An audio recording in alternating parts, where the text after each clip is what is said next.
धडा दुसरा, संतांची कामगिरी।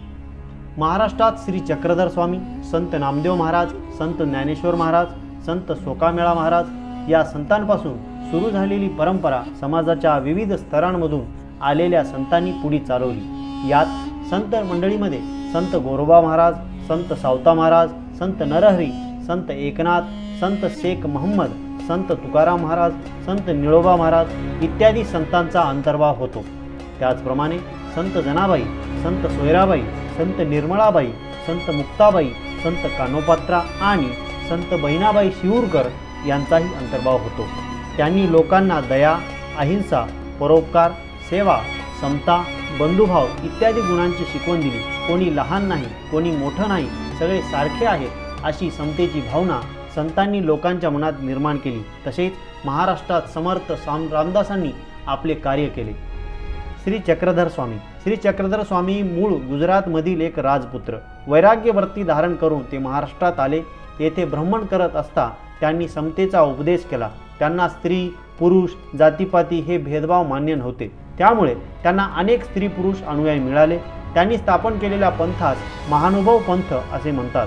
श्री चक्रधर स्वामींच्या आठवणींचा संग्रह म्हणजे लीळा चरित्र हा ग्रंथ होय। संत नामदेव विठ्ठलाचे निस्सीम भक्त होते। ते नरसी गावचे राहणारे। त्यांनी अनेक अभंग रचले, कीर्तने केली व जनतेची जागृती निर्माण केली। त्यांनी भागवत धर्माच्या प्रसारासाठी महाराष्ट्रभर संचार केला। त्यांनी लोकांना भक्तीची शिकवण दिली। धर्मरक्षणाचा व भक्ती मार्गाचा खंबीर निर्धार लोकांच्या मनात निर्माण केला। संत नामदेवांनी पुढे भारतभर प्रवास करून मानव धर्माचा संदेश पोहोचवला। ते पंजाबात गेले, तेथील लोकांनाही त्यांनी समतेचा संदेश दिला। हिंदी भाषेत पदे लिहिली। त्यांची काही पदे आजही शीख धर्माच्या गुरु ग्रंथ साहिब या धर्मग्रंथात समाविष्ट आहेत। महाराष्ट्रात तर त्यांचे अभंग घराघरात मोठ्या भक्तीने गायले जातात। संत ज्ञानेश्वर आप्पेगावचे राहणारे। निवृत्तीनाथ व सोपानदेव हे त्यांचे मोठे बंधू। मुक्ताबाई ही त्यांची लहान बहीण। त्यावेळेचे कर्मठ लोक म्हणजे वाईट लोक या मुलांना संन्यासाची मुले म्हणून नावे ठेवत असत, कारण त्यांच्या वडिलांनी संन्यास घेतला होता, घर सोडले होते। पण पुढे गुरुच्या आज्ञेवरून ते परत घरी आले आणि संसार करू लागले।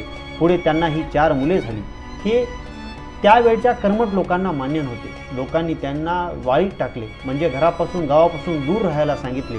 लोक त्या मुलांना छळत असत, त्रास देत असत। ज्ञानेश्वर एकदा भिक्षेची झोळी घेऊन गावात गेले, पण कोणी त्यांना भिक्षा द्यायला तयार नव्हते। सगळीकडे त्यांना वेडेवाकडे बोलणे ऐकावे लागले। त्यांना त्यांचा बालपणाचा खूप राग आला होता। ते आपल्या झोपडीत आले। झोपडीचे दार बंद करून आत दुःख करत बसले होते, रडत बसले होते। इतक्यात तेथे मुक्ता आली। मुक्ता म्हणजे ज्ञानेश्वरांची लहान बहीण। गवताच्या ताटीवर टिचक्या मारत ती ज्ञानेश्वरांना म्हणाली, काय म्हणाली? ताटी उघडा ज्ञानेश्वरा, अहो आपण दुःखी कष्टी होऊन कसे चालेल? जगाचे कल्याण कोण करील? बहिणीच्या उपदेशाने ज्ञानेश्वरांना हुरूप आला। दुःख विसरून ते कामाला लागले। ठिकठिकाणी गोरगरिबांचा, मागासलेल्या लोकांचा धर्माच्या नावाखाली छळ होत होता। तेव्हा ज्ञानेश्वरांनी लोकांना कळकळीचा उपदेश केला। ईश्वरावर श्रद्धा ठेवा, सगळ्यांशी समतेने वागा, दुःखी माणसांना मदत करा, त्यांचे दुःख नाहीसे करा। त्यांचा उपदेश गेली 700 वर्ष महाराष्ट्राच्या कानाकोपऱ्यात एक सारखा घुमत आहे। त्या काळात धर्माचे ज्ञान संस्कृत ग्रंथामध्ये बंदिस्त झाले होते, म्हणजे जेवढे काही धर्माची पुस्तके आहेत ती संस्कृत भाषेत लिहिली गेली होती। पण सर्वसामान्य लोकांची बोलण्याची व व्यवहाराची भाषा मात्र मराठी होती। ज्ञानेश्वरांनी मराठी भाषेतून ज्ञानेश्वरी हा फार मोठा ग्रंथ लिहिला। धर्माच्या ज्ञानाचे भांडार त्यांनी लोकांसाठी खुले करून दिले। लोकांना बंधुभावाची शिकवण दिली। ज्ञानेश्वरांनी तरुण वयात पुण्याजवळ आळंदी येथे जिवंत समाधी घेतली। आजही लाखो लोक मोठ्या भक्तिभावाने दर साल आषाढी कार्तिकेला आळंदी पंढरीला जातात।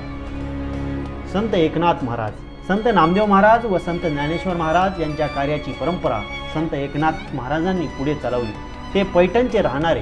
त्यांनी भक्तिमार्गाचा प्रसार केला। त्यांनी अनेक अभंग, ओव्या, भारुडे लिहिली। कोणताही उच्च नीच भेदभाव मानू नका असा त्यांनी लोकांना उपदेश केला। भक्तीचा मोठेपणा त्यांनी लोकांना पटवला। गोरगरिबांना, मागासलेल्या लोकांना त्यांनी जवळ केले। इतकेच नाही तर मुक्या प्राण्यांवर देखील त्यांनी दया केली। प्राणीमात्रावर दया करा असा लोकांनाही उपदेश केला। संत एकनाथ जसे बोलत तसे वागतही असत। एके दिवशी ते गोदावरी नदीवर स्नानाला निघाले, म्हणजे आंघोळीला गेले. दुपारची वेळ होती, ऊन रखरखत होते, वाळवंट तापले होते. त्या तापलेल्या वाळवंटावर एक पोरके पोर रडत बसले होते. त्याच्या रडण्याचा आवाज नाथांच्या कानी आला. त्यांनी त्याचे आईबाप जवळ आहेत का यासाठी इकडे पाहिले तिकडे पाहिले. धावत ते त्या मुलाजवळ गेले. त्यांनी ते पोर उचलून कडेवर घेतलं, त्याचे डोळे पुसले, त्याला त्याच्या घरी पोहोचते केले. अशा रीतीने स्वतःच्या आचरणातून एकनाथांनी समतेची व ममतेची भावना लोकांच्या मनावर बिंबवली. संत तुकाराम महाराज. शिवाजी महाराजांच्या काळात तुकाराम महाराज व रामदास महाराज हे संत होऊन गेले. संत तुकाराम महाराज हे पुण्याजवळील देहू गावचे राहणारे. त्यांच्या घरी शेती भाती होती. त्यांचे किराणा मालाचे दुकानही होते. त्यांचे वाडवडील अडल्या नडल्यांना कर्ज देत. पण तुकाराम महाराजांनी आपल्या वाटणीचे कर्जखाते इंद्रायणी नदीमध्ये बुडवली आणि अनेकांना कर्जमुक्त केले. जवळच्या डोंगरावर जाऊन ते विठ्ठलाचे भजन करत, आषाढी कार्तिकीला पंढरीला जात, कीर्तन करत, अभंग रचत आणि ते अभंग लोकांना म्हणून दाखवत. हजारो लोक त्यांच्या कीर्तनाला येत. शिवराय सुद्धा त्यांच्या कीर्तनाला जात असत. संत तुकाराम लोकांना दया, क्षमा, शांती यांचे शिकवण देत. समतेचा उपदेश करत, जे का रंजले गांजले त्याशी मने जो आपुले, तोची साधू ओळखावा, देव तेथेची जाणावा. हा संदेश त्यांनी लोकांच्या मनावर बिंबवला. लोकांच्या मनात विचार जागे केले. लोक संत तुकारामांचा जय जयकार करू लागले. आजही महाराष्ट्रभर आपल्याला ज्ञानबा तुकाराम हा जयघोष ऐकू येतो. ज्ञानेश्वरांनाच ज्ञानबा असे म्हणतात. तुकाराम गाथा आजही घरोघरी वाचली जाते. संत रामदास महाराज. त्याच काळात महाराष्ट्राच्या कडेकपारीत जय जय रघुवीर समर्थ अशी रामदासांची गर्जना घुमत होती. त्यांचा जन्म मराठवाड्यात गोदावरीच्या काठी जांब या गावी रामनवमीच्या दिवशी झाला. रामदासांचे मूळ नाव नारायण, पण ते स्वतःला रामाचा दास म्हणू लागले.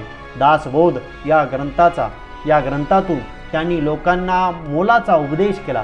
तसेच त्यांच्या मनाच्या श्लोकातून त्यांनी लोकांना सद्विचार, सद्वर्तन यांची शिकवण दिली.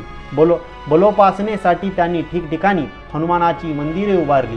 लोकांना शक्तीची उपासना करण्यास शिकवले. सामर्थ्य आहे चळवळीचे, जो जो करील तयाचे हा संदेश त्यांनी लोकांना दिला. रामदासांनी लोकांना संघटना करण्याची व अन्यायाविरुद्ध प्रतिकार करण्याची स्फूर्ती दिली. त्यामुळे त्या काळात लोकांना धीर आला. साधू संतांच्या कार्यामुळे लोक जागृती झाली.